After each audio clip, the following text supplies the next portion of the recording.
Hi everyone, hope you're all well. This is next episode of Inquisition. I've actually lost count of the numbers.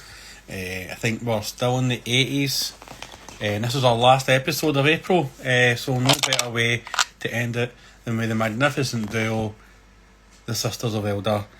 And I hope you're all doing well. It's absolutely scorching here in Ireland today. What's the weather like where you are? Don't hesitate in giving us a wee, let us know what you're up to. Will he be on time? Oh, he's actually on time. Look at that, eh? Big boy Penge. Would you believe, ladies, that Penge is actually ready to go at 7:30? That is an exclusive and first ever, and it's even miracles can happen, and we didn't need any of Lucy's You miracle got, you not got to lose this narrative about me being late all the time, yeah? No, don't. Stop spinning the web of lies. Look, we watch it often enough to know, so... I don't think it's a web of lies. I think it's a web of truth, and I think the public knows itself that if you're not late, then it's not Penge. So I think we were an imposter this week, because there's no way Penge is on time. How are you ladies today? We're hot. It is boiling. Lucy's just setting all the technology off in the background. We've got all the windows open, so we're going to swear as much as we can, basically, to annoy the neighbours. Well, I think this is our first Penge, and I hope you agree with me. This is the first time we've actually had a guest say that they're actually hot. We've never had a guest or guests commenting on their hotness or not hotness. So, yeah. I mean, we're hot to go. Exactly. H-O-T-T-O-G-O. This is a professional thing, you know. This is what happens when you are early, Penge. Oh, I'm never going to be early again. Screw the lot. How are you both, though? Right, thank you. Yeah, can't complain, man. It's like there's a big, massive ball of fire up in the sky, and I'm unsure what it is. Yeah, you don't get that often in Ireland, do you? No. It's going to dry out all the peat bogs, and 90% of your economy is going to go down the toilet. Yeah, but the other 10% is poaching and Guinness, so we'll be all right. I was going to say, with the global lack of Guinness at the moment, I'm sure the Irish economy is doing very well off of that with the supply and demand. Yeah. So might as well just dive straight into it, because usually we faff about for 10 minutes waiting for Penge, but he's here, so might as well just get on it. Ladies, for those who don't know you, do you want to just briefly introduce yourselves? Yes. Do you want to go first? I'm Lucy. Hello. And I'm Em, and together we're the Sisters of Eldar. So we run a Instagram account, Twitch account, a Discord, and basically just pain in everyone's arse, to be honest. Yeah, just on our little corner of the internet. Yeah. And we've got our wee corner, so two corners have joined us together. And it's good to see that 6 Up Save 40k has joined us. If people don't follow him on his other Instagram page, Big Jobber, where he does car crash investigation videos. Give him a wee shout out, because that is his twin brother, or it's him. So, ladies, I don't know who wants to go first. How did you get into Warhammer the Perries, and whose fault is it? So for me, I originally played Warhammer when I was 13 or so. So I had a spinal operation and basically ended up in a wheelchair. So unfortunately, didn't have any mobility, couldn't do much.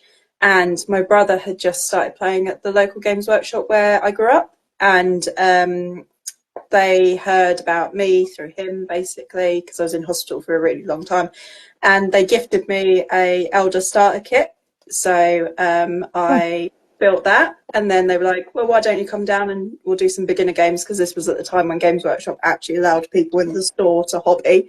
And yeah, I played for 5 years after that, quite competitively. Went to the throwing skulls and stuff like that up in Nottingham. And then when I went to uni, I just stopped playing because I discovered alcohol. And then when I was 30, I got diagnosed with autism. And one of the things that they say is to get back into old hobbies. So again, my brother was just like, yeah, why don't you give this a go again? Went to my local hobby store, loved it, fell back in love with the hobby, and have been obsessed ever since. So, yeah. Mine's not as verbose. Yeah, and sorry. I get no free stuff, which is very annoying. But I think I tracked it back to 2003. So I used to, on the way to school, used to go to a friend's house to pick him up and then go to school. And I went in once to his living room, and his older brother had a massive bloodthirster statue, and that sold me. I was like, wow, that is awesome. What the hell's this? And from there, I started actually collecting models and painting them with no rhyme or reason. I had Chaos, I had Tau, I had Space Marines, I had Imperial Guards. I just got the models and painted them. And then played the Dawn of War games, which is where I found my love for the sisters. I love them so much. But it's I kind of fell out of the hobby side of things until only last year, where I decided to pick it up again, and I found this one in the local shop. I just live there, don't I? She's got a designated room. You just said that you found her there, like, and you said it was about a year ago. Mm-hmm. Is your warranty still good to go, so you can return her, or is that term and conditions passed It now? was a 30-day thing, and I managed to gaslight her enough in that time to convince her that I should stick around. So, and now she's learnt the real me, and she's like, "Oh, fuck this." Which I'm Bob. It stuck to me like a bad rat. Sounds familiar, doesn't it, Dunk? Was it one of those ones where, like, you bought a starter set, and you just picked up a free Lucy at the same time? Yeah, I mean, it was kind of like that for me. So I picked it up, and it was not quite, you know how Games Workshop does it, where it's not quite enough points to play with. Oh, yeah. So then I had to go and buy a Guardian set, and from there I discovered Howling Banshees. And back when I first started playing, which was sort of back end of 4th, early 5th, it was like, oh yeah, let's go with Howling Banshees because they're really, really good. And I used to run like 30 of them at any one time, and they used to be able to take out Terminator squads and stuff like that.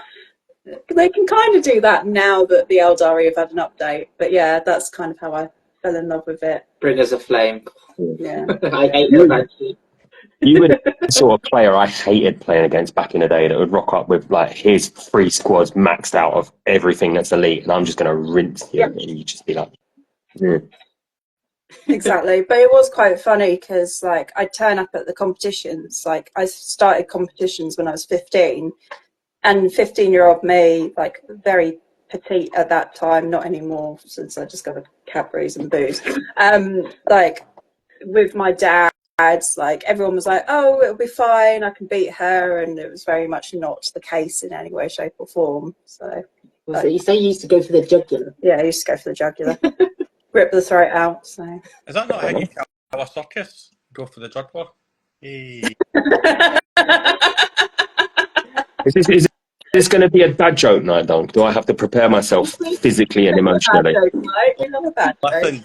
Listen, I had to cut my grass yesterday and today, and I decided rather stupidly to start weeding, and I nearly passed out in the kitchen today. So I think I'm a wee bit delirious. You do look like you caught the sun, bruv. Yeah. I've just not Yeah. washed. Yeah. Before I start telling dad jokes. You what do you mean before you start? You've already started. I mean, before you get worse. Right. So, and Lucy, you've obviously talked about how you've picked it up and come in and out. So, I would say, with respect to when you, I apologise if I get your names wrong to start off with. That does happen. At least you're not Leafy Decays, whose name I just completely forgot, looking square in her eyes. But it's you. Right. Anyway, from where you were comparatively back, 5th and 6th, from remembering the glory days of when things were cheap and you could get 10 in a squad and all of that great stuff. How have you found getting back into it all? Because that's something I do like to ask people that have come in, dropped out, come back in again. So I found it. The mechanics of the game is obviously pretty similar to how it used to be with the turns and stuff like that. I think like the command phase never used to exist, and but like move, shoot, melee essentially. There didn't used to be a charge phase. You just used to include charges in the melee phase. But they've made the extra rules on top more complicated, I find, and there's a lot more of those to remember. and particularly as each squad has its own like special ability now, particularly in Eldari, that I found quite difficult to remember. Like the actual mechanics of the game hasn't changed with like how you roll the dice and how you move and things like that, but it's that nuance of 10th that I found quite difficult, and it's nice to see the game evolve. And there's also loads of factions that didn't exist before. I'm trying to remember them off the top of my head, Squats. but yeah, back then, sorry, Squats. yeah. I think Gene Stealer cults might have been one that didn't necessarily exist when I feel like they're relatively Yeah. I could be wrong with that.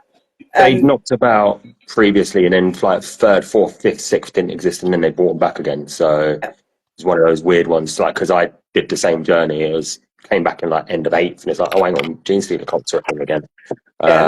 So yeah, you're not alone there. So same question, but I'm going to flip it on the other side. Lucy, for someone who's brand new getting into the games, how have you found it? Very, very confusing. Okay. I mean, I appreciate intent that all the war gear is free, so it made building a list and figuring out my army a lot easier.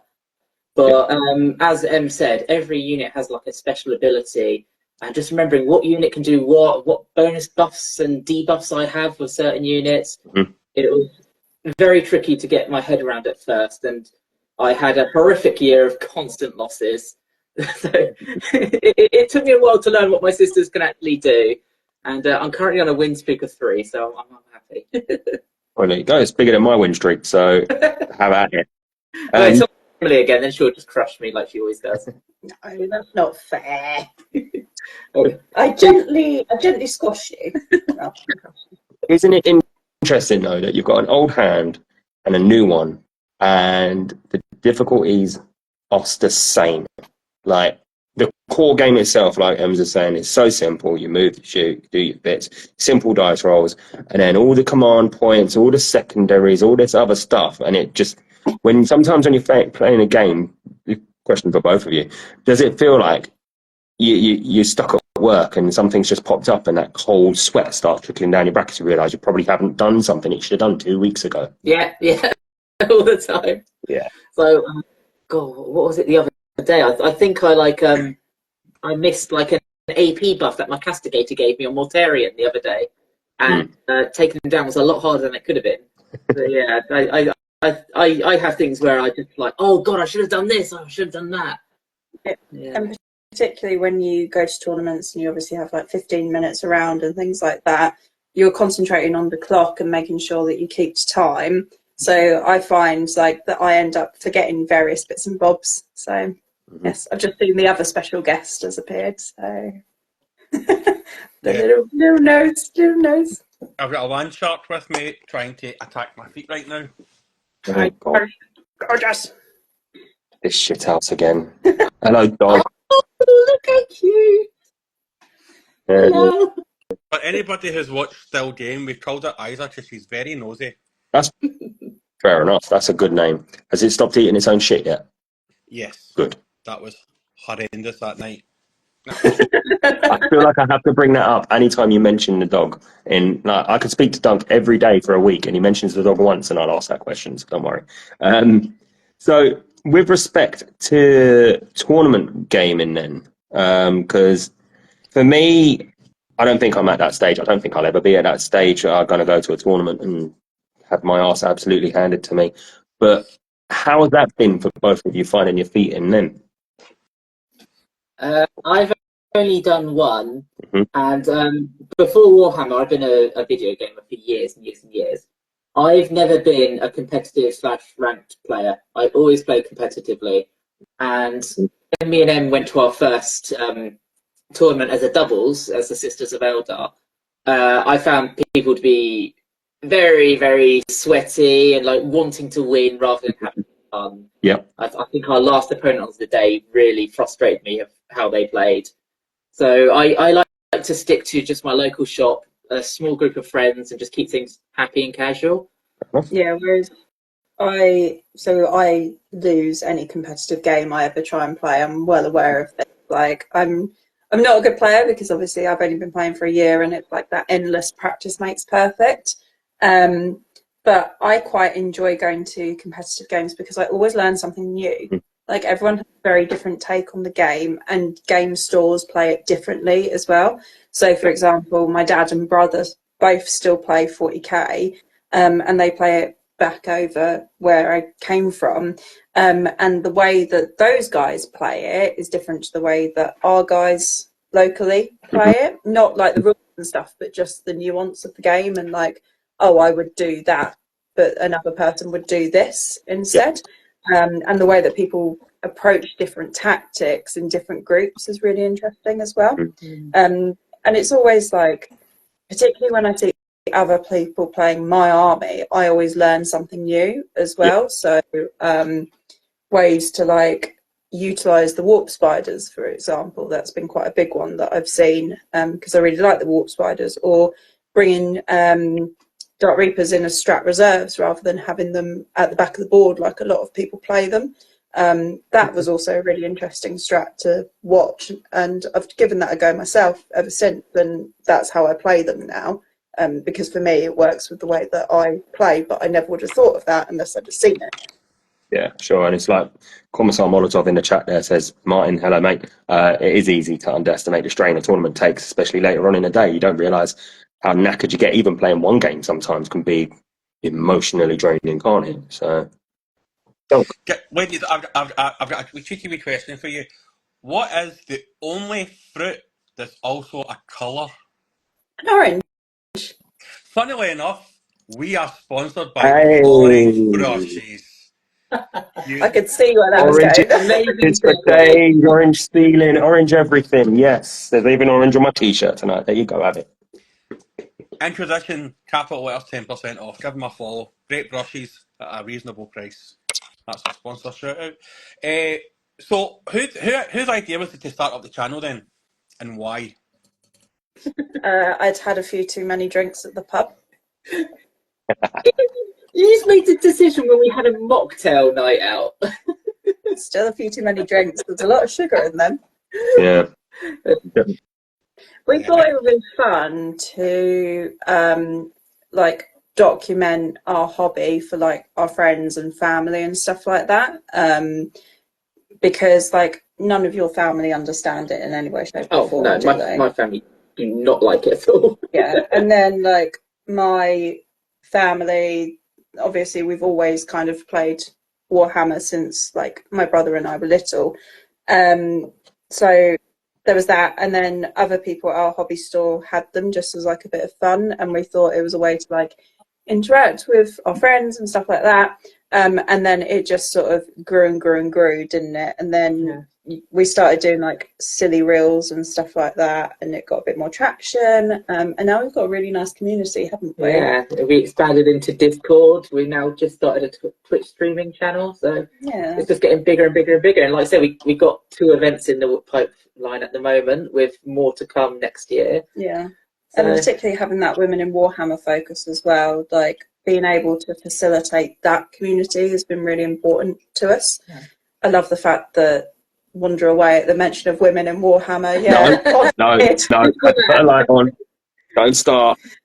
But yeah, it's been really nice, and to be able to bring that community together. Like we've got something like 50 women signed up for our event on Saturday, which when you think how disparate the female population of Warhammer players is, whether they all come is another matter.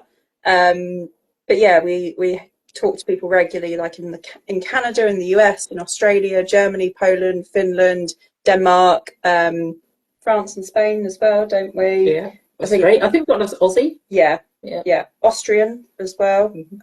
So it's been really nice to have that like global female community as well. And how did you find that coming back to the hobby? Obviously, like we've had a good few girls on, and it was quite sparse, obviously, because it was either they picked up through their brothers or their dads, or sometimes the occasional boyfriends helped them pick it up and that. How do you find that coming back to the hobby now that there's more girls?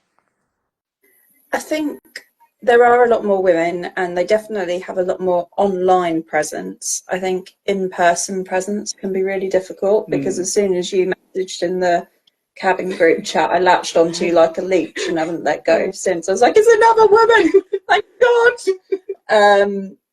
But yeah, I think having that female community is really important, because I didn't have that when I was playing 17 years ago, and women also bring a different perspective to the game as well, with the way that they play and the way that they strategize, so it's really cool to see that.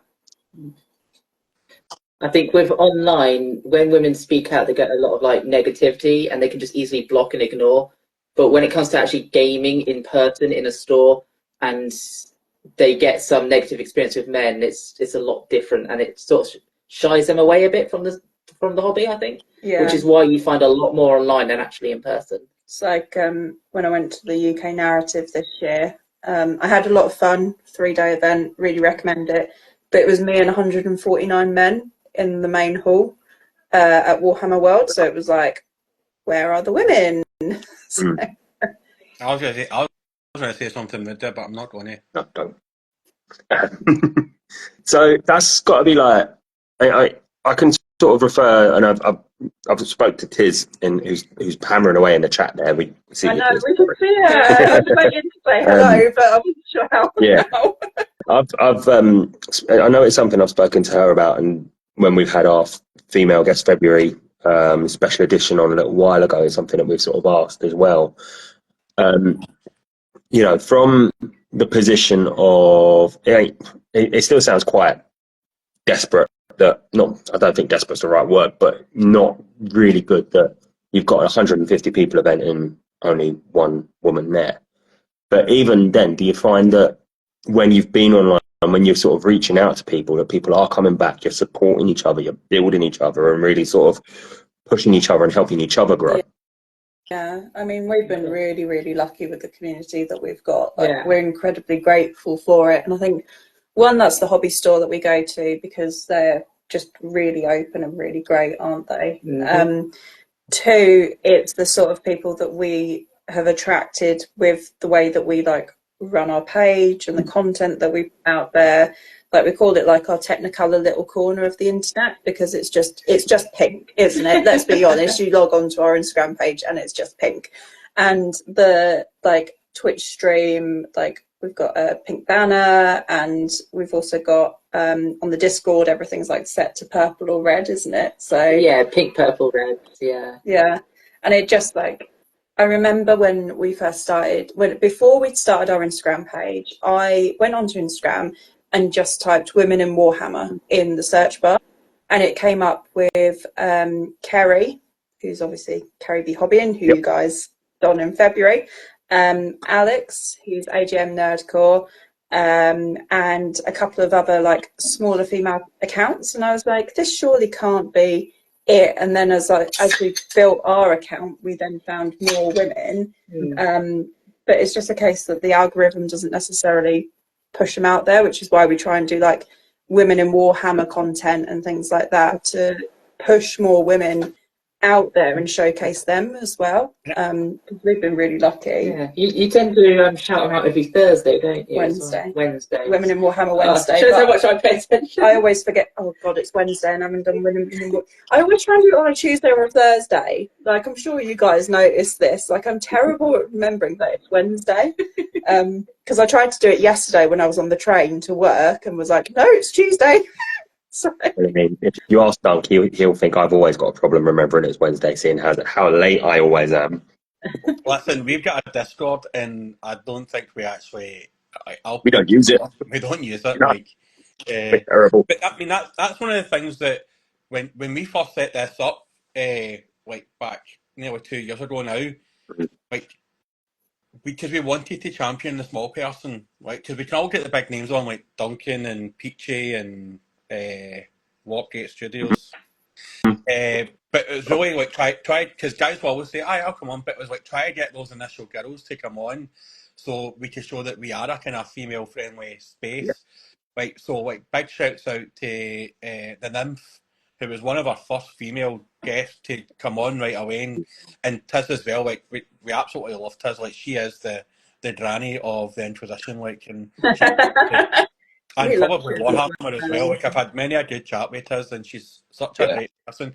And also Leafy Decays Yeah. and on Dark Yeah. Convinced as well. Yeah. Like people that have come on to and gave us a chance to show that we weren't a thirst trap for people to come on and just go, well, why you're a girl in Warhammer? Why are you coming into our hobby? It's like, fuck off, man. Yeah. Do you know what I mean? Yeah. Yeah. Well, it's like when we went to the LGT doubles, wasn't it? And originally on their page, they had that they were shutting the women's toilets at the LGT doubles obviously in London, and using it for men's use. Yeah. Overflow for men. Overflow for men. And then when we got there, it was like, okay, well, you can use the disabled toilets. And at the time, I needed access to a female toilet because of medical needs. Also, you're a female, so you'd need access to the female toilet. Yeah, exactly. So there's always that element of it where like facilities for women are not necessarily fostered in the community either, because there's just this expectation that women just don't exist, and that's just not true. So That's mad. I mean, I've been to events where the blokes has become an overflow because the ladies' queues were too big, but never the other way around. That seems insane. Yeah, it was, and we had to speak to the organisers, didn't we? So I think on the doubles we were the only female players. So there was one or two wives or girlfriends, but we were the only ones actually playing. And it's pretty obvious from our like names, Lucy, Emily, and the fact that our team name is Sisters of Elder, that we probably are a female team, you know. Did you make sure you obviously have that was properly fed back to the LGT people then, just to make sure that they... We stood in front of them and made a big fuss, basically, because I'd been in hospital the day beforehand as well, so that's why I needed access. And the disabled loos, where they were just being used and abused as well, just weren't suitable. Didn't you like go into the female loos or something? There's like urine all over the seat and all that things. Yeah, unfortunately. So we had to complain about that as well. Which sounds like such a petty thing, I know, but it's like... You don't expect it. If guys are peeing in the seat, they need to sit down because it's not bigger than what they think it is. The aim is Also, there. who doesn't like a good sit down pee? I love sitting down to pee. Lazy way. That's how you can hold your phone then. Exactly. No, How are you going to... I've learned something new tonight. I don't. Yeah. Oh man, embrace it. Also, it gives you a better extraction if you sit down and pee. No, I'm flabbergasted. So you're hitting 40 this year, aren't you? No, I was 40 last year, mate. Well, you're hitting 41 this year. Like, these things matter. Do you know what I mean? Listen to Big Brother Dunk. You've got to think about your prostate health and all of it. I'm all right for another 10 years. I'm good. No, man, get it checked out. When I come over in July, I'll check your prostate for you, right? If he asks you to cough and approach us with a rubber glove, run away. If both my hands are on your shoulder, then something's went wrong. You're not staying at my house. You're not staying at my house. Yes. So here's a question for you then. Given what you've just highlighted, what advice would you give to guys that want to be able to go out and support the Warhammer Lady community a bit more? So, firstly, just support their social media, because it's really important to sort of advocate for women in that space. Most of us are on social media now, so providing it's like Warhammer 1 and not a set private, because that's a whole different kettle of fish, but if it's an actual Warhammer account, go support it, go share it. Secondly, if a woman turns up in your hobby store, don't necessarily follow her around and stare at her like a weirdo. Just go up and introduce yourself and be like, hi, I'm a normal human being. I'm not a creepy weirdo. That's very important. And be like, I wear deodorant. That's also very important. Don't wear deodorant, man. Deodorant's bad for you. Don't wear deodorant. Or The natural. natural pheromones, right? I've convinced my kids, right, that I've not washed my hair in 7 years. Now, when I had hair, right, because I shave it now, because I'm thinning, but I've convinced my kids that I haven't washed my hair in 7 years. And the reason they asked me why that is, I told them I didn't wash my hair, and my reasoning behind it is because Indian women, I used to work with an Indian woman, and she didn't wash her hair, and it was so nice and shiny. So you just need to get through the greasy stage, and then you're grand. So I've managed to convince my kids that. Nice. See, if I don't wear deodorant and my girlfriend complains about it, I say that I'm scaring off other women who might be interested in me. So maybe that's what these guys are doing. We don't know. Or use Yeah. deodorant bars, because if you use antiperspirant, it blocks up your pores, which isn't That's good for what I you. use. Yeah. So yeah, just introduce yourself, like make that space as friendly and approachable as you can, because it is very intimidating for anyone, whether you're male, female, or non-binary, to walk into a hobby store that you don't know. And then I guess there's always an element of, like, we all know it with the sculpts and things like that, but it's like female characters are quite hypersexualized in Warhammer. And it's a case of, like, not verbally bashing female custodies and not verbally bashing female characters in front of women who like that identifying aspect. So for me, I play Banshees because they're predominantly female, and that's what attracts them to me. You play Sisters because all women, and I'm a mega lesbian. So. I was about to say you're the queen of lesbians, but I wasn't sure if you'd be happy with that. But you saying about the sculpts, then, who goes into battle wearing a corset? Seriously. I know. Wait, one of our former guests, Mark from Donegal, he plays Sisters. He's got a Sisters Army. He loves the Sisters Army. Yeah. Now, if anybody starts messing with you, right, about female custodians, right, tell them, just you wait until the Emperor of Mankind comes back and the other two Primarchs are females, because what do girls love more than anything? Their dad. They will lose their tiny little peon brains, because that's something I dine out on all the time with people when they start arguing with me. I'm like, you think female custodians is bad? Wait till you find out the two female Primarchs are the Primarchs. And the Emperor's had them hidden because Daddy doesn't want his daughters getting ruined, and then when the daughters come back, they're going to protect Big E. Exactly. And it's like, you found some sculpts from, was it 1989 of the female Space Marines? 88 or 89, yeah. There was some female Space Marines. One was like more melee focused, the other one had a bolter. They had like unique names as well, but I can't remember what they are now. Yeah. But female Space Marines have been a thing since the 80s. And it's like, obviously James R is a very prominent Phoenix Lord in Elder, and Eldar, well, I can still call it Elder, but it's Eldari these days. And everyone, like, we had a couple of messages when Lycus was announced, the new female Phoenix Lord, and it was like, oh, how do you feel about there finally being a female Phoenix Lord? I was like, James R's been around since 1980 something. Like, she is not a new character in any way, shape, or form. So yeah, there's that element of it. Do you want to grab that box down there, the little one? This one? Yeah, and I'll show the badges. So here's one. Sorry, go on. It's all right. We had these made up. Let me see if I can get it on screen. Oh, cool. The glare. So, I can't get it without the glare. But it says, female custodies, law, gatekeeping society. So if you ever see see us, we'll give you one of these if you see us out and about. Fair enough. So get some vaccine female Primarch in waiting. Yeah. Honestly, that'll lose people will lose their shit. Cannot wait.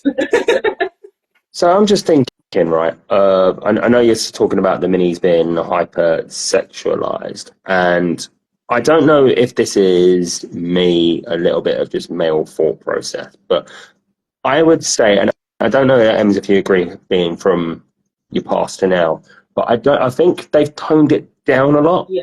Definitely. Because you used to have the old Dark Eldar special character that was cruising around on his pimp wagon, and there was 2 minis where girls in bikinis on it as like Princess Leia slave vibe thing. Yeah. And they got rid of that. They've never reintroduced that special character. People still lose their shit about it. But I would say that, you know, they are making moves forward in it. And I know there's 3D mini printers out there that still dine out on it, but I think Games Workshop as a whole probably got a bit better. Yeah, but then you look at armies like mine, where they hadn't had a sculpt update for the last 20 odd years, and people are still playing that religiously, day in, day out, week in, week out. That's when it becomes a problem. So it's not necessarily the stuff that's been updated, just the fact that Games Workshop forgets that like Xenos exist and that there are these models that exist, and maybe we should do an updated sculpt. Good But point. do you not find though as well that I think that's like an industry wide thing, even in computer games. If you played any like beat 'em up games or anything like that, and it's quite heavily, in my opinion, would have been quite heavily influenced by the Japanese market because they're all about massive like boobs and tiny waists. Yeah. And I think, do you think that maybe James Workshop kind of went into that just to get the product out there for them? And because there was a lack of visible female influencers, let's call it for what it is. A lot of like girls are like female influencers in with the hobby now, and it is quite cool to be nerdy and a girl. Do you think right now they kind of realise like they need to dial it back a bit? I think so. Yeah. Potentially, yeah. And like you look at most of the women in the hobby, and I'd say like 95% of us are not sexualized in any way, shape, or form. We just want to sit and play with our toy soldiers and actually just enjoy ourselves, you know. I think it's just that the times are changing as well. Because like if you look at Sister's third edition codex, I think it's Canoness Viridian on the front of it, and her pose with the big sexy leg with the high heel out, you know, and it's very like 80s, like heavy metal sort of like feeling. Whereas now these days, they've definitely toned it down because, of course, women are more, you know, less sexualized as they were back in the 80s. Yeah. Times change, and Games Workshop in general are trying to keep up, and that's fine. There's just an element of the community that doesn't like that, and they tend to be the really vocal ones, unfortunately. So, yeah. Yeah, there's always that. He who speaks loudest has usually got nothing interesting to say at all. And that's why we've been doing this podcast for a year. And we're just talking about it. So, just going to step away from the hobby a wee bit and dive down. Like, this is why people tune in. They want to know the real questions, the real answers to the real questions. What's your chocolate bar that you go to? Because you mentioned Cadbury's. What is your go-to Cadbury's bar? So, I love Easter eggs. Yeah. So, You don't.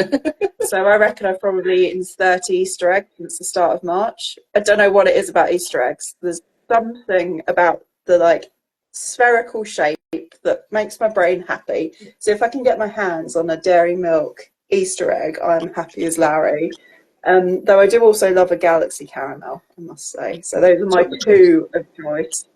And actually a Mars ice cream bar, you know, the like choc ices, but Mars, yeah. The thing is, right, see, just touching on Easter eggs, right, I'm going to put my 2p's worth of Easter egg, because I'm a 46-year-old man. I weigh just under 90, well, just over 19 stone now. I've ate a few chocolate Easter eggs in my time. The Galaxy Smooth bar is probably my top tier chocolate bar, right? It's absolutely divine. But see, when it comes to Easter eggs, Galaxy Easter eggs are shit. So crap. But Cadbury's do a mean bar, but their Easter eggs are like heroin. So if you get it's like burger. I like Burger King burgers, but I like McDonald's chips. Yeah. Like why can't us get together? Can you do me a favour? Sorry, very quickly. Can you say Burger King burgers again? Burger King burgers, you dick. I was expecting the purple burglar alarm one. That ain't happening. No, I agree with the Easter egg thing.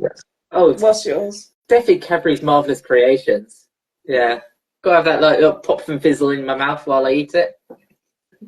See, I've dabbled with them, but it doesn't do it for me like a classic Cadbury caramel or something. A whole nut, when you bite into it, you accidentally get a bit of hazelnut caught on the edge of your teeth, and it feels like you've cracked your tooth open. You can't beat that. I can't do without it. I love it. I even got one as an Easter egg, actually, saying that. I think you sent me a picture of it while you told me about it. Have you found yourself, and I did this the other day because I went to my office, I come out and I'm walking back to Blackfriars Station, and the little Sainsbury's on the way had reduced down Easter eggs at 80p, so I grabbed one and I ate it on the way back to the station, but I was eating it like a bloody apple. Have you done that?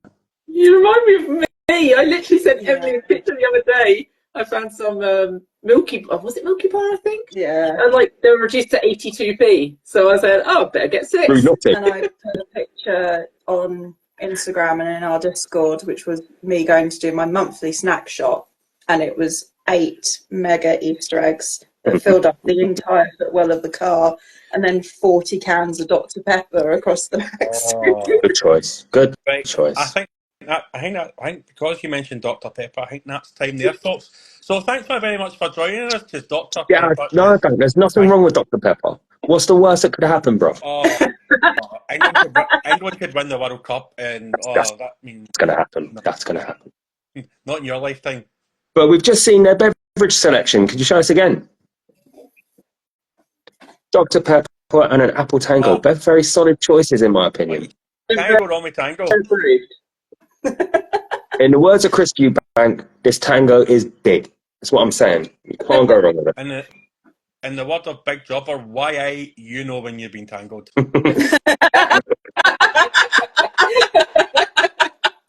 Bring back tango, man. So, obviously, we've just talked about, apart from your Cadbury's there, what else is in your snack trolley basket when you're shopping? We have like a prerequisite of when we're going to do a road trip. Yeah, so it's M&Ms. Peanut M&Ms is my big one. Yeah, and mine is the strawberries and cream squashies. So we have a share bag of them each in the middle of the car, and then we get an 8-pack of Tango and Dr. Pepper, and that will normally do us for the first half an hour of the journey. But yeah, so squashies, M&Ms, what else? That's a hard one because I'm not really a big snacker. Haribo, I like a Haribo. Like the cola bottle Haribo. Yes, Definitely. that's a good one. I've got a real sweet tooth, haven't I? And what about crisps? What would be your crisp of choice? I'm not a crispy. Barbecue hula hoops. Barbecue hula hoops are great, but can I just go back a second? You're not a crisp eater. No. That's because you drink Dr. Pepper. No. I drink Dr. Pepper and eat crisps. You can fuck off, Dunk. Carry on. What's wrong with When I crisps? was younger, I used to have some weird allergic reaction to flavoured crisps, and I could never get to the bottom of it. I have like weird and wonderful food allergies, so I was only ever stuck with plain crisps, which are obviously very boring. So just my whole life of just not really eating crisps. So when we say plain, are we talking just ready salted or salted? Okay, because when you said plain, I imagine that you were buying the packs of salt and shake and not putting the salt on them, so you're just literally eating a deep fried potato and nothing else. If it's going to be deep fried, I'd rather have like a Mackey's chips than a bag of crisps. Fair enough. Now I won't judge you if there's food allergies involved. Yeah. That's fine. But it's a mystery because no one could ever get to the bottom of it. But it would like make my mouth all puff up and stuff, and it was just any flavour crisp. So yeah, Interesting. I know. Well, I'm now gluten free. Yeah. I ignore the dairy free because there's only so much fucking misery I can take in my life. Yeah, like I'm having to go down some fucking gluten free bullshit now as well. I've not had bread in like 3 weeks. It sucks, doesn't it? And gluten-free bread is fucking awful. Like, Lucy will tell you, I bake like nobody's business. And so, like, I think I've got my cakes down. Your cakes are lovely. Yeah, but bread fucking can't do it. Can't do it. Yeah, because like I'm Scottish, I love a piece of jam or a piece of crisps. Yeah. You know what I mean? Yeah, I can't imagine weirdly life without some form of bread. My girlfriend bakes loads. She was making bloody focaccias the other night, and she's just on one.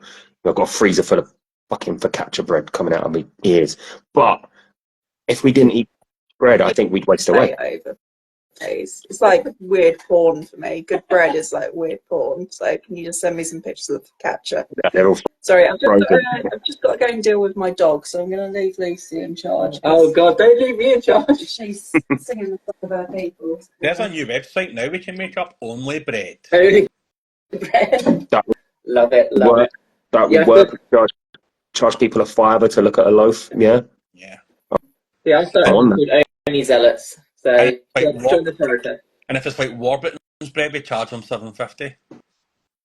No, I think it's got to go cheaper than $7.50 if it's Warburton's. Like if it's a homemade loaf of bread, then yeah, $7.50. If it's Warburton's, that's double digits. That's 12 quid. That's like Warburton's would be like the free peak. For fuck's sake. What's wrong with us? Isn't it Right. have a podcast? It is for a little bit, and then we just chat madness. If you, yeah, you've got to do it. It's like we said, we like to delve into what else makes our guests tick because, and we all know each other for the Warhammer stuff, but behind the minis is always the people, and the people are what makes life interesting. I know, like Ems was saying earlier, that you've got your Discord and you're attracting your like-minded people to it, and that's just what we're about, just with crisps as well. Yeah, fair enough. All to it. So you mentioned earlier that one of the big things that got you onto Warhammer was the Dawn of War series. Oh, yeah. So I'm trying to remember. The Sisters of the Battle one was Soulstorm. Am I right? correct. Yeah. Yeah. Yeah, and that's when they introduced Dark Eldar as well. Now Pukari. Have you dabbled with any of like the newer stuff? Like, I know they did Dawn of War 3. I didn't touch it, but I don't know if anybody else ever has because I've never heard anything about it. I've got it because it was gifted to me, but I haven't played it. I played Dawn of War 2, and that was just too different to the original. I just didn't gel with me very much, so I just keep playing the original over and over and over. That's fair enough. Yeah, I've still got an old laptop for it. I'm the opposite. I prefer Dawn of War 2 to. I think because I played so much Command and Conquer back in the day, it was kind of similar to Command and Conquer. And I did like the idea that if you managed to invade a bit of the map, it got you like a veteran who was actually quite amazing. I actually really liked, and I actually liked Soulstorm as well. I actually preferred that over Dawn of War 2, but I think Dawn of War 3 was horseshit, and the other one that they made after that was even worse. Yeah, yeah, I've heard terrible things. Do you still game now? Are you still dabbling with certain bits and bobs? Yeah, so I'm a massive gamer. So as me and Em mentioned, starting off our Twitch. So yeah, it's going to split between both of us, and I'm going to do some gaming streams. Okay. You did one on Monday, didn't you? I did. I streamed Repo with Leafy Decays, Squibs, and Jamie Daggers. and Jamie Daggers. Yeah, but and Daisy as well. And Daisy, yes. But I will be playing the Warhammer games as well. So Dawn of War will definitely be on that list. And maybe you can watch me cry through Dawn of War 3. That might be entertaining to watch. Have you thought of like getting together a sister squad for Space Marine 2? Oh, yes. So I haven't put out the call yet, but when we first announced the Twitch thing, I said, who wants to join me in Space Marine? And I got loads of people saying, yeah, let's do it. So yeah, that'll become a thing in the future. But I think when it comes to Warhammer games, I've got to play Battle Sister first on the VR. That's got to happen. Yeah. Such an underrated game. I've never dabbled with VR. It just feels like a bit of a thing too far for me. Maybe it's just because I'm an old man now. I'll admit it. I'm old and grumpy. So when you're not gaming, when you're not Warhammering, what else are you doing with your lives? Sleeping. Well, you work as a paramedic, don't you? Yeah. So that takes up a lot of your time. Yeah, I do too many 12-hour shifts and my sleep schedule's messed up. So yeah, I tend to sleep a lot. Yeah. And then when I'm not at work, I'll bake, I will read, and I've got 2 dogs, so take them out a lot of the time, or spoon with them, or play with them, or have them demand on podcasts that I go and give them frozen carrots because they're bored. So, yes. So this is actually, I'm very interested. Lucy's just said about 12-hour shifts and stuff. When I started my account, I was a 999 call handler for the Met. And again, 12-hour shifts, 365 days a year, all of that malarkey. How have you found trying to balance not just your life with your 12-hour shifts, because that's obviously the priority. When you're off shift, you sort your life out first. But have you found trying to balance hobby time with it? Because when I was doing it, I found it next to impossible.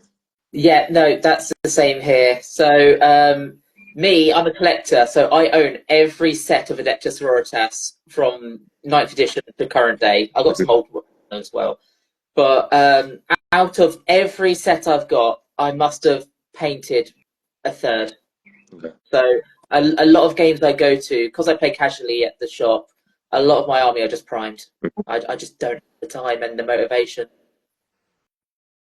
And plus, I Yeah. don't like painting. It sucks. No, I don't like painting either. There's this like perception that all women in Warhammer love to paint, and both of us hate it with a passion. We'd much rather just throw dice across the board and metaphorically watch things blow up. So yeah, That's actually interesting because I made the observation during Women Guest Month, February, whatever we called it. I can't remember now. so that was in Cooper's episode that you spoke to Tiz about that. That's really interesting. I sort of noticed that primarily I would have said that female Warhammerers were a lot better painters than I were, and a lot of other blokes were. And part of me thinks a lot of hatred that is directed towards females in the hobbying space is because they are much better painters. So it's actually interesting to hear the shoe on the other foot in this instance, that you guys don't give a crap about painting. You just rather throw dice at each other and see who wins. Exactly. And it's like we have other female friends who are really into the lore around 40k, because obviously Warhammer, like, even if you look at Old World and Sigmar, like the lore creation in the Warhammer universe is huge. So there's a lot of them that just like reading the books or just like talking about the lore. Like, it's such a versatile hobby that people just assume that you must be a painter or you must be a player, but actually you just do what you enjoy at the end of the day. That's what I say to people when I talk about Warhammer. It's a beautiful hobby because there's so many layers. The lore, the video games, the collecting, the painting, the tabletop battles, The building. the building. Yeah, You've always got to get it perfect, haven't you? Yeah, I do. Sorry, but it's there's so many different layers, and you can get off at any time, which is what I love about it. Yeah. So I think it'd be remiss if we go back to just off topic for a second. What dogs have you got, Ems? 2 staffies. They're both stood at the top of the stairs. What, just staring down at you almost? Yeah, they are absolute carnage, I'm not going to lie. So I'll go and get them. And yes. Me though, I'm a cat owner. I've got one black cat. And what's the cat's name? Kuro. So it's Japanese for black. You went into the room, Rolo. What are you doing? Oh, hello, Cleo. Oh, there we go. You got to have, if you've got dogs, I know they say never work with dogs and kids, but you've got to bring them into the stream, because the moment people say they've got dogs, we want to know about them. Yeah. Oh, hello, Cleo. So this one here is Cleo. She's the oldest of the two. Yeah, and she will be 5 this year. Hyper. And Rolo, what are you doing under the desk? Probably because My Alsatian's actually called Cleo as well. Oh. And she's also, well, we think she's 5. She's a rescue, and we've got 3 dogs and another black one called Bella, we now started calling her Karen because she's the fun police with the other 2. So, have any Warhammer pieces ended up being eaten? No, they have attempted to, but they have yet to actually fully chomp. He's the worst for it, aren't you? You always try and eat it. With guilty eyes. Because listening to Duncan, his new one, like, there's nothing more fun than you sit down to build something and you realise, oh, great, the dog's eaten half my Nurgle boy or whatever it was that time, Duncan. In fairness, there's also a hamster in here as well. She also chewed a fucking Grey Knight's fucking arm. The Dread Knight, she chewed one of the Dread Knight weapons. She chewed the bloody sword or the chain axe, whatever, when I didn't paint. I'd actually just glued it on. She ate half of it. Goddamn puppy, man. In my Alsatian, I used to have all my Necrons on my windowsill, and somebody came, and when I work at home, and somebody came at the window, and she pounced up and like squished 10 Necrons. So they had to get moved and then dumped in the fire because they weren't regenerating. I thought Necrons regenerated. These guys didn't. Having a fire, and I don't think there's any coming back from that. No. And there you go, look. ADHD minis, mind you, the new Artist Opus XL dry brush. See, this is why I love a dog. I love a dog, but I'm not having one. you know what you should do? ADH needs to replace that Opus Artis XL dry brush. Buy orange brushes. I'm so glad you went back to the advert because I had a horrible feeling you were going to say use the dog's tail. My vegan daughters would not be happy with that. And on that note, never ask where the brushes come from. Yeah, you're right, Jobber. They did fail their reanimation roles, but they're now just stars in the sky because they went up my chimney, melted. It was a good way to start a fire as well. Extra sprues into a fire. Whoosh, the fire goes. So, what you're currently working on this now? Like, if you aren't painting, what you're building? Well, I currently have what have we got? A half painted Baroth, a half painted Avatar.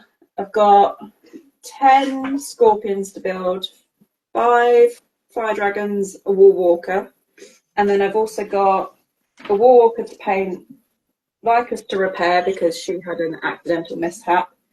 Lucy gave me a Sisters of Battle figurine about a year ago to paint in my colour scheme, and I've still not finished it, so that's half painted.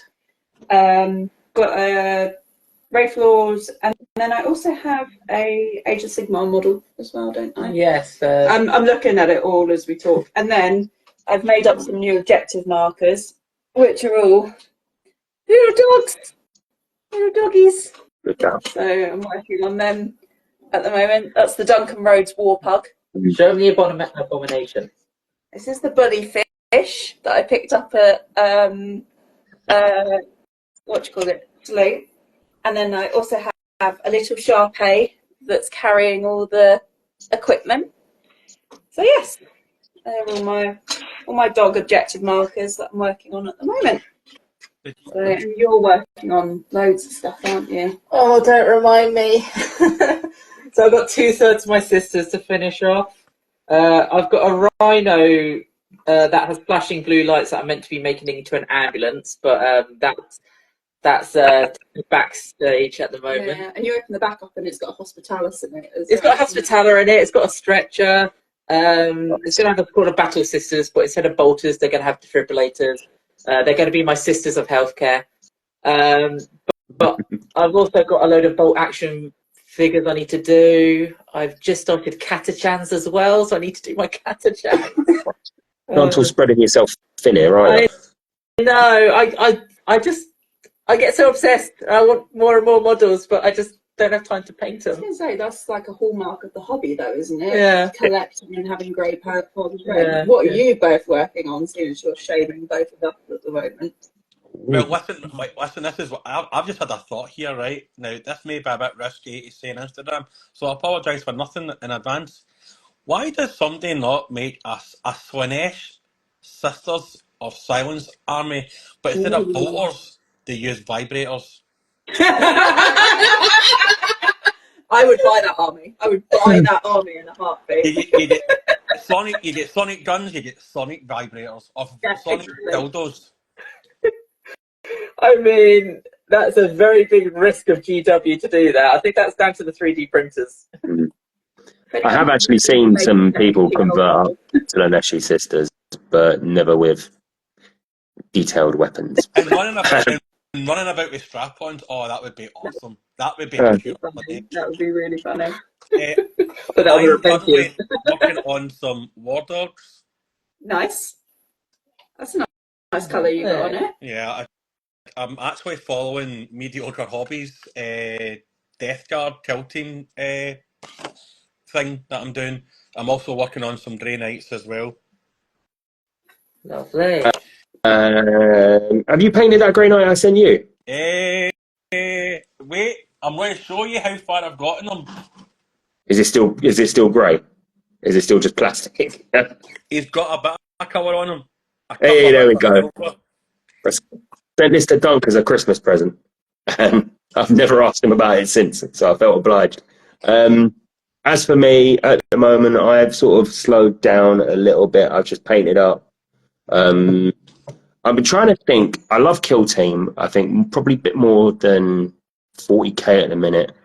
And I want to try and expand out my Space Marine army to have as many different options as possible, which is quite hard because in Kill Team you've only got the Scouts, the Infiltrators, and the Angels of Death. But I'm going to start painting some up to fill Traitor Kill Teams. So I've just painted a little Hellblaster up as just like a plasma gun guy. But I want to start getting a hold of some bits to try and just change it up a bit. I think that's me for the next couple of months, but it's just sourcing the bits because I'm obviously going to have to go onto that eBay and ask people if they've got stuff that I can buy off them. So yeah, that's me. I mean, you've got a kill team, haven't you? Oh yeah, novitiates. Best flamers in the game, and you can spring 2 of them. Lovely. And then my Scorpions are the Scorpion kill team. Yeah. That have been staring at me because I need to learn kill team, but I also want to learn like A Song of Ice and Fire and a couple of other games at the same time. There's too much choice, basically. Bolt action. Yes, you keep telling me to learn bolt action. I've just got no interest in World War II. Like, I like going to museums about it, but actually playing it, like, just doesn't interest me at the moment. But it's all like, you're like all over it, aren't you? Oh yeah, I love bolt action. It's great. Got the British 8th Army, the Africa campaign. Love it.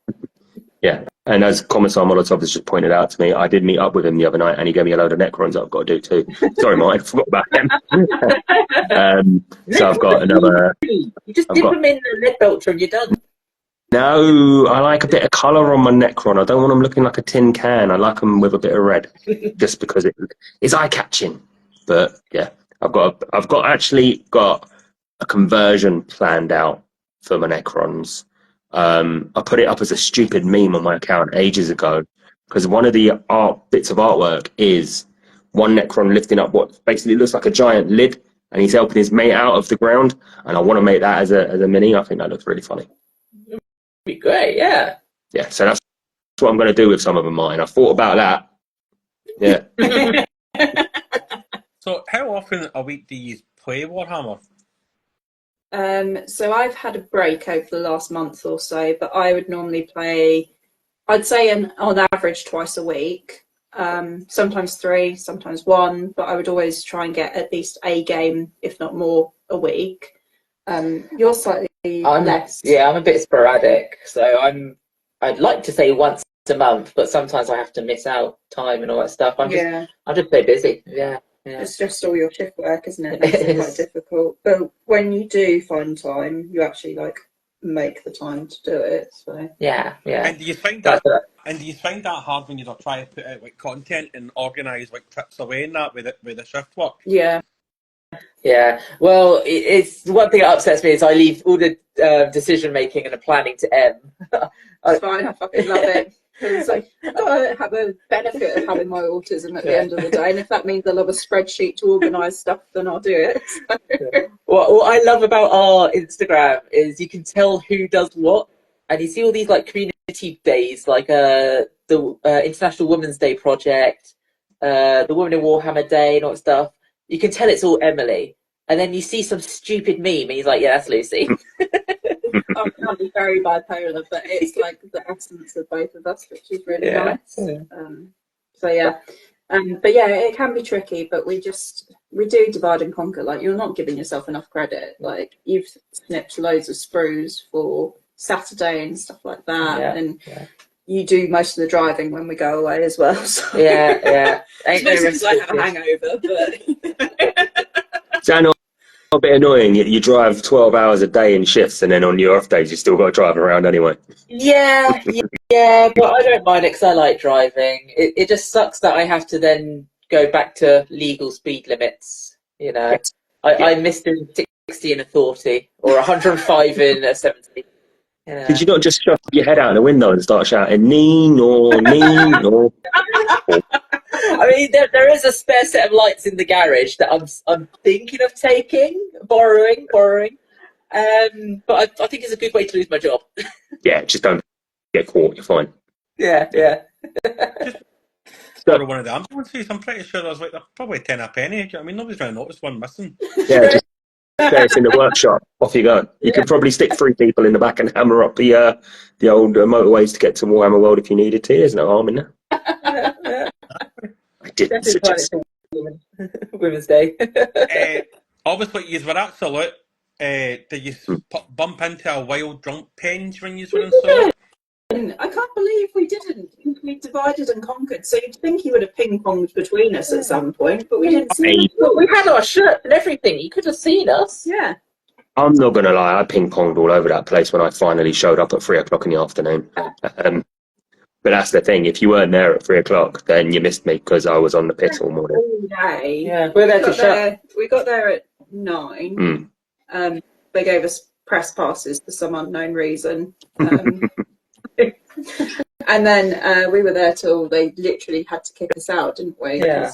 And we were still just having too much fun chatting shit. So, yeah. That's actually, it's good that you've said that because, like, I noticed that, and don't get me wrong, like I say, I was still pissed, but I still recognised certain individuals. Obviously, I recognise Leafy Decays, but not a name. You know, there was some people that were giving it the big, and I'm going to be there. It's going to be great. I'll see you all there. And when I rocked up, they'd obviously long gone. But these were still individuals that were hyping up that they got press passes, that they were, you know, they were there because they'd been invited to be there, that sort of stuff. Did you feel obliged that you had to be all there all day, or was that a conscious decision that, you know, Salute have given us these, let's give something back and actually stay around all day? I was enjoying my time. Yeah. I was loving it. We genuinely had a lot of fun because Lucy, like, Warlord games were there, so she could go and do bolt action. Obviously, I predominantly play Warhammer, so I could go to all the like Warhammer stalls. My brother came as well, and he's a little dice magpie, and obviously there were loads of dice stalls, so we spent ages looking at all the dice. Our friends from Cryptic Cabin were there as well. Yeah. I had to go and pick up my case from Tesseract Minis. Like, there was just so much to do, like the demo games of our industry. Like, we did a couple of reels of like all the different stuff, and that's genuinely because we liked those people and we spent time talking to them, and the day just flew, didn't it? I think we had half an hour for lunch with like Millie, Sam, Hayley and Alex, didn't we?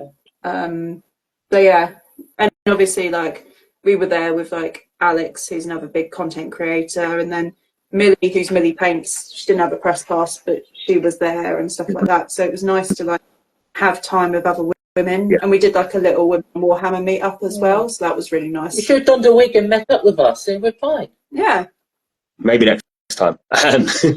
But yeah, my salute. This was my second salute, and the first one followed the same plan as the second one, where me and Cattle Rabbit Scale Model Studios, aka Rob, one of the nicest blokes I've ever met. We just like a drink, so that's what we did. We went and did that, and then lost track of time, and we're like, "Oh shit, we better go." We've paid nearly 20 quid for these tickets, so left the pub at 2. Got lost on the DLR. Got there at 3. But yeah, so wait, are you not from London? Yeah. So how did you get lost in your hometown? Have you ever been to East London, Dunk? It's London, mate. East. No. See, you say, aren't you from London? I'm from South London, south of that river, right? You're still from London. You're still from London. Yeah. But if you're from South, you don't go East, because East is shit. You might go Central. You never go North, because North is dead. And West is, you only go West if you've got to go Heathrow. That's it, right? East London, there's no reason to ever go East London unless you're going on a motorway and you've got to drive past the Olympic Stadium. I'm saying it. Someone whose family's from Walthamstow and that northeast area, I'm going to vehemently disagree with you. I went to uni in West London, so there's a lot more north of the river. In fact, isn't it just Croydon and shit IKEA that's south of? No. Don't come for Croydon. Don't come for my hometown, blood. Wait, you know what are you chatting shit about Croydon for? I mean, it's shit. No, I'm taking a piss. Don't worry. Just said it. It's in the sentence. Why are you chatting shit? Because it's shit. No, bruv. No. I'm not having that. Don't you know we were the first place in the country to have Marks and Spencer's at the pre-packed sandwiches? Oh, what a claim to fame, eh? It's only tram system in London. I can bring out more statistics and more useless crap about Croydon for days. And yes, Chesh, East London is basically the only way. You sound like a roadman right now. For some I've got to step up and defend my town's honour, innit? You're Yeah. from London? Well, I'm not in London now, but have you ever been? Have you ever been to Peterborough? Yes. Why are you in Then you understand. I will never defend Peterborough about anything. It's all right. It's just a bit stuck in the 80s. Yeah, we still got peacocks. But no. Anyway, so going back to the original point, Dunk. As I mentioned earlier, I had a skinful. And when you're not paying attention to those DLRs and the front of them and what they say, you think Popular is the most amazing place in the world. But yeah, there you go. So back to Salute, because we've obviously derailed quite a lot there, Blood fam. What was, I would ask this, and I think this is interesting because I went around a couple of the stalls and guys that I chat to, but for you guys, was this your first one? Yes. What was your standout stall, should we say? Oh, so mine was Harpscore. So they had the giant D20 that you could spin, and it would pop out a mystery dice bag, and in it would have like specialist dice. Sorry, that's my husband coming home. And Baby Rolo, it's just fallen off the chair. I'm not sure if you saw them. And like a little mystery character as well. So that was really cool. It was very, very interactive and really, really cool. What was yours? You know what? I made a video about them already, but I really liked Pemberley Scenics. Yeah. It was a very, very small booth next to Mystery Dice Goblin that was easily overlooked. But I don't know if you saw my reel. They do these like carry cases that are like wood, and they look like World War II ammo crates. Yes, I saw that, yes. I thought that was bloody amazing, and I spent a long time talking to him about his design process, and he was showing me his prototypes and things like that. And it's like, I walked away saying, like, get that website up because I want to buy one because they will look great for my desert rats. So, yeah, I highly recommend that guy. Is your husband into Warhammer? No, not in any way, shape or form. He's like a proper normal person. I say normal, like we're all normal, but he's boring in that respect. So, yes. Can't attest, he is a bit boring. Hopefully he's not listening. So this is actually quite a fun one because when we got, it's a weird one because obviously the majority of our guests are male. That's unfortunately the way that the hobby sphere is. But we always ask guys whose partners don't do the Warhammer stuff, how they explain it to their partners, girlfriends, wives, etc. So how have you done that with your husband? Because that seems like it's nice to get another take on it, I think. Yeah, so he, I tried to invite him to watch my brother and I play a game of Warhammer, and the most exciting thing that he got out of it was the fact that Cryptic Cabin, where we play locally, has a bar. So he basically got pissed for the afternoon. He kind of understands the concept of it, like you move through like hand-to-hand combat. He understands that there's like different armies, but beyond that, he would not be able to tell you anything. I have tried to get him into it, so he actually quite likes sniffing sprues. So gave him a squad of Storm Guardians to build, and he started building it, but didn't understand the concept of like holding the gun. So their arms are like this. So I had to chop them off and reglue them. Did you say snipping or sniffing? I thought it was sniffing as well. But hang on. It's the glue usually that attracts people, not the sprue. No, she did say glue, not sprue. So see when you first met your husband, before he was your husband, obviously he was your boyfriend, unless it was one of those shotgun weddings that I've heard of. How did you introduce him that you were into this sort of stuff? Did you just start leaving like wee random figures kicking about the place? So, because I had picked it back up last year, so the majority of our relationship, I haven't been playing Warhammer. Okay. So I stopped when I was 18 and we got together when I was 20. So he's sort of seen that progression, but he's actually super supportive of me going into the hobby, going out and doing it, because he's seen the effect that it's had on my mental health in a positive way to actually do that. And he's very supportive of like our events and stuff as well, isn't he? He told me he just likes the peace and quiet of the house. Yeah, exactly. He likes the roam of the house and not hearing me yak away.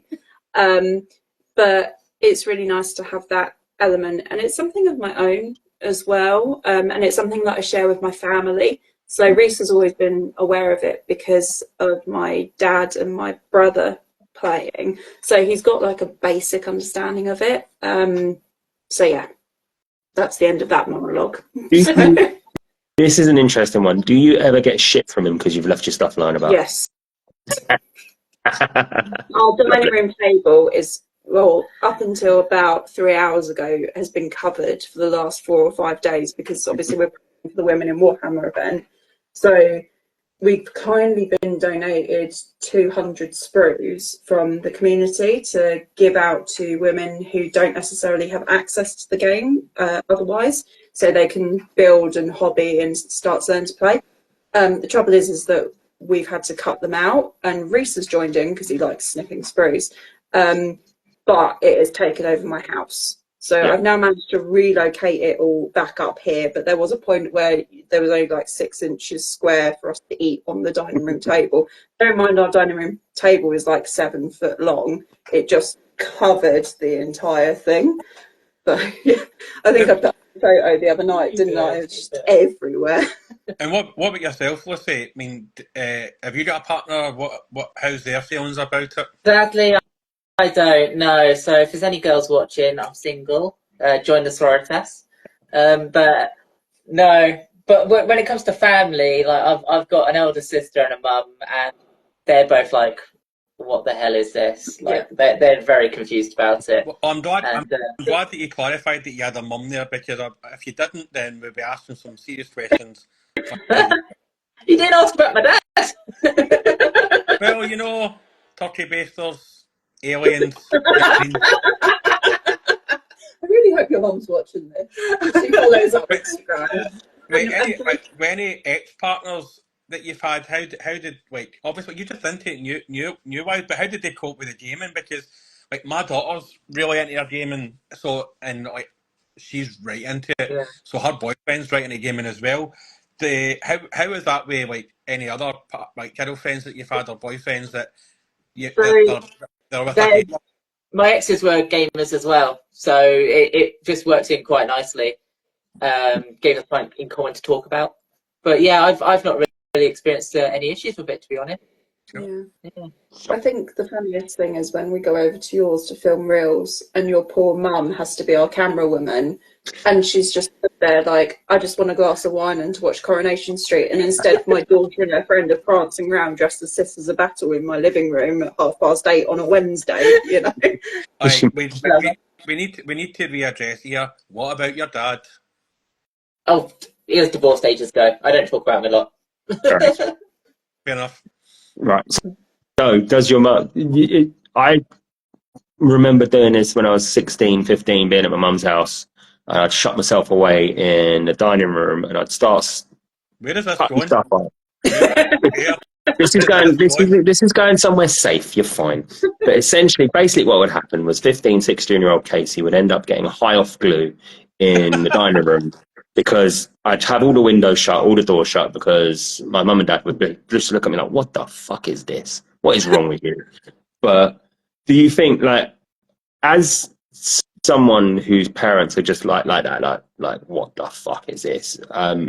How's it been actually having parents that have got you into it and supported you through hobbying at EMS? Because that's something that I don't think a lot of people ever really have.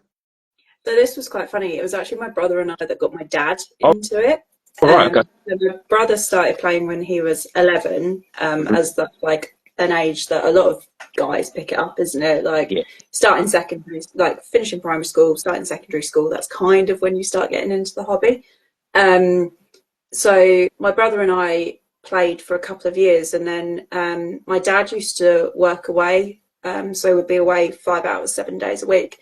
And when he stopped traveling quite as much, my mum was like, well, why don't you go and spend some time with the kids? Like, you're a massive nerd, you like Star Trek, just go. I think mostly because she also wanted him out the house, so it would be a nice quiet house for her. And then my dad started playing Space Marines. My dad's always played Space Marines. He's got an AdMech army. my brother just plays everything under the sun that he can get his hands on, and I've always stuck to Eldari and High Elves when I used to play Old World as well. So yeah, it's been nice, and now we go and do things together. So like now I'm back in the hobby. So my dad and I did a doubles together a couple of weeks ago. The three of us with the people that I actually used to play with as a teenager all went up to Nottingham. So that was very nostalgic for me for the UK Grand Narrative. The LGT, my dad and brother were also there, weren't they, on separate teams. So it's really nice to go to these events because we live opposite ends of London, basically, because we're Reading based and they're East London. It's nice to actually go to these places and be like, oh, that's my dad, you know, and like when people come up to the table and I'm talking to this person and like obviously playing my opponent, I have to like turn to them and be like, oh, that's my dad, you know. And like my dad in our Discord, oh my god, my dad is the most dad you can ever imagine in our Discord. He literally sent a thumbs up emoji in the public Discord earlier. I was like, this isn't WhatsApp, Dad. At least he's not like telling you what's for dinner or what him and your mum are doing later on that weekend. You know what I mean? I'm waiting for that. He has actually once put in the Discord because he was talking to someone and he was like, my mum requires me to go and cut the grass now, and I was like, Dad, people just don't need to know that in the Discord. Like, they just don't need to know. I'm away to mow your old doll's lawn, by the way. People like that. There's some things that I don't need to think about my parents doing. Thank you. That's us lowering the tone as always. But Yeah, it's still an interesting thing knowing that like your dad's involved, your brother's involved, because like I think we get a lot of dads who've got very young kids coming on, and you know the question always is, will you get your kids into it if they're interested? You know, will you? Because we've had some that their kids have taken up painting, some have taken up the gaming. Your man that was on last week, Dunk, your mate, and I've forgotten his name because I am shit. He started Warhammer because his son wanted to get into it. So it's actually it's quite an interesting thing how family orientated weirdly this is getting as well, like, which is something that 10, 20 years ago was probably never a thing either. Yeah, I mean, we've got people coming on Saturday to our Women in Warhammer event that are bringing their daughters who are between the ages of 7 and 11, which is really, really nice to see. And like we speak to there's a guy, their dad and daughter cosplay on Instagram, and we speak to them quite frequently, Benny and Lex. And Lex got into it because she went to a gaming convention, saw someone dressed up in cosplay, and then found 40k from that. And Benny has then supported her with that. So that's been really nice to see those sorts of dynamics. But it definitely is like a very family orientated thing, because I remember like when I was a teenager, we used to practice on the dining room table. Like I think a lot of us who have family in the hobby will attest to there's always a game on the dining room table at some point, you know, or mum screaming at you because you've got glue on the table or paint on the floor or something like that. Like we ruined an entire dining set, my brother and I. We were not neat painters in any way, shape or form, and they've still got those chairs and they're still covered in like what nuln oil used to be called before it was nuln oil, you know. Goblin green and all that. Yeah. I think that's the thing as well, like with Games Workshop throwing out female custodies and the gatekeepers losing their fucking tiny little minds. If that influences some wee lassie to start writing a book about some custodies sister or female custodies who is going about chopping fucking Alfaris's minions' heads off. I mean, why is that not a good thing? I mean, we need more. We need the hobby to be more diverse. Do you know what I mean? Exactly. Yeah. I mean, there's only so many iterations you can do when the backgrounds of the people are the same. And let's be honest, like, I know it's a dystopian future, but clearly women exist in that dystopian future, because you look at Imperial Guard, for example, and look at the like popularity, like the main books, for example, that's a trilogy of books surrounding a female character, and they're really popular. So clearly there is an appetite for more women characters in the hobby. So I don't see why there's. I get it to a certain extent because of the way that Games Workshop put it in the lore, but I still don't think the furore around the fact that it's female should be an issue. Like, big issue with the way that Games Workshop just casually slotted it in with no build up, no warning. There's a lot of purists in the hobby. Like, we all know that there's purists in the hobby. I mean, the amount of women that just want to paint a Space Marine pink, and everyone's like, no, you can't do that. But you think of the amount of legions that there allegedly are, there must be pink Space Marines that aren't just Emperor's children, you know? So. I mean, exactly. I mean, the way I look at it, I think one of the main characters in one of the books I was listening to, Mortarian's head honcho on his ship was a female. Yeah. Do you know what I mean? And we're getting more female narration coming through as well, which is absolutely and like, is more female. and the thing I was going to say as well, the thing with the lore, and I think it kind of stems back to like when I started listening to Lewitton, the lore told, all the lore is, it's a bunch of stories that you can't trust the narrator as well. Yeah. So things are going to change. And one question I was going to ask you before I forget again, is there any good or any really good female lore out there? Because it's quite heavily dominated by guys. Yeah. Is there any female lore people that we should follow as well? Demon Fuge, definitely. Yeah. Yeah. Yeah. So that's Ephriel Stern and Kygel, is it? Yeah, Kygel or something like that. Yeah. So that's a female sister who basically was thrown out of the order because of various influences of chaos, and then she came across a Eldari bloke essentially who'd been kicked out of the craft worlds, and they come together, and that's Demon Fuge. In terms of like core female characters, I mean, I will always go for Jane Czar. Like, it's just the way that it is. Like, she grew up on a planet that was ultimately destroyed. She was taken in by Asman and trained by Asman in the Path of the Warrior. You know, that is a very strong female character. She started up a whole like essentially aspect shrine around female warriors. So yeah, and then I mean, you just have to glance at sisters and be smacked across the face by Fanny, don't you? So yeah. I think I can also remember there was a Dark Eldar. I'm like you, the Eldar and Dark Eldar. I can't. The weird Latinization of it always confuses me and throws me. But there was the top pit fighter in the Dark Eldar lore that was a female character who was an absolute fucking badass. I can't remember the name of it. But generally, I think with respect to characters, and like you say, there is the first, I hate to say the word first for it, but you know, it is something that people are interested in and want to hear about and stuff. And if you look back at a lot of the stuff that come out of like all the cheesy 80s action films, and I always refer to these as great examples because you've got Ripley, you got Vasquez in Aliens, you then got RoboCop's partner, who again escapes me. There's Sarah Connor. There's so many great examples of it that all this stuff like 40k and all the laws riffed on in the past, and if there's an appetite for it, do it, in my opinion. You know, and just do it. Make them interesting. I've got a wee movie question for all of you, right? And we'll see how well you are in female characters. What 3 films, apart from Aliens, well, name me 2 other films that the character who played Vasquez in that James Cameron directed? I know one was Running Man. Nah. Was it Running Man? Nah, different women. Oh shit, wasn't it?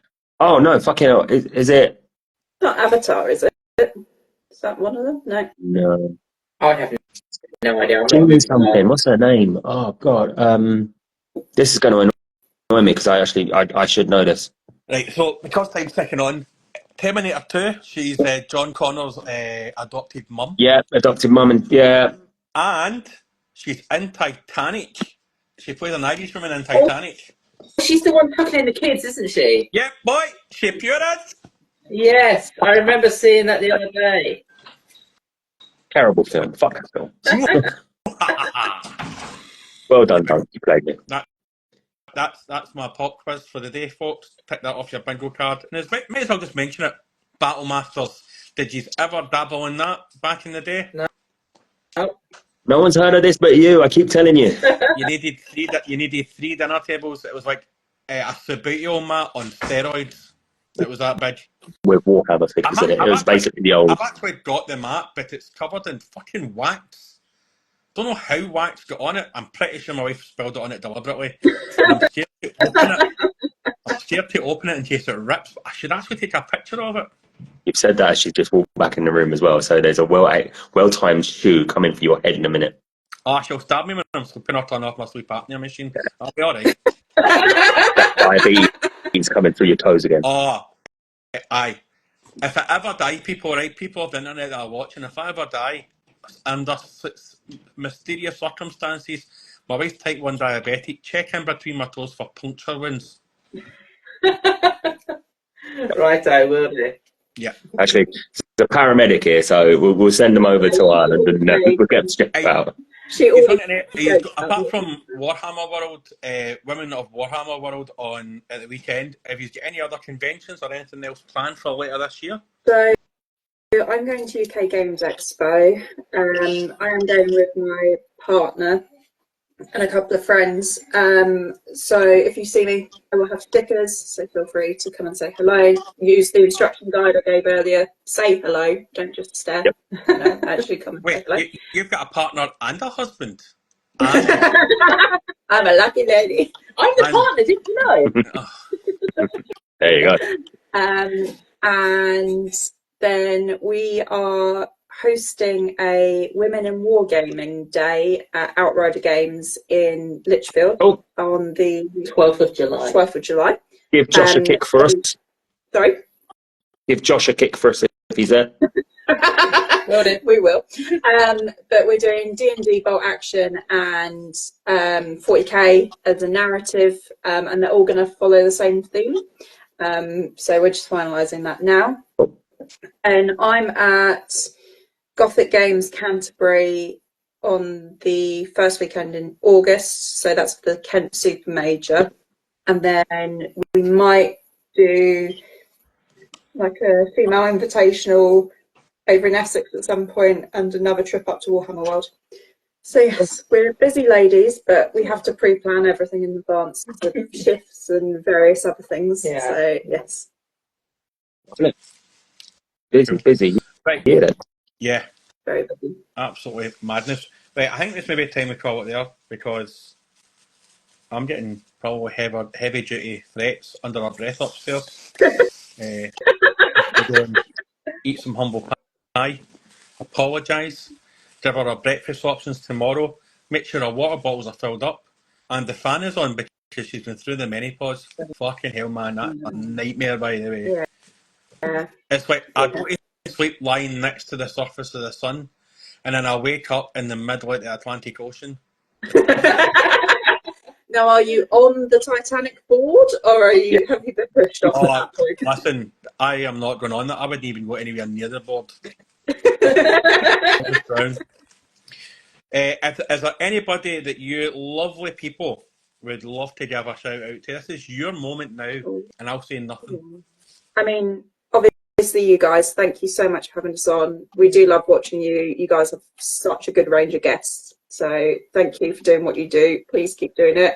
And definitely redo your female February as well. Really, really enjoyed that series. Warhammer Pod as well. Oh, of course. We love the Warhammer Pod guys. They do a brilliant podcast. Comes out every Friday.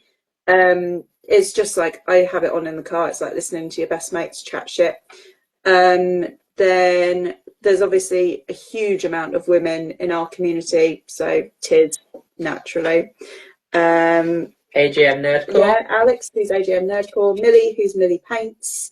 Chloe, who's Lady Kane. And every other woman that featured in our International Women's Day reels Just got to give them a follow.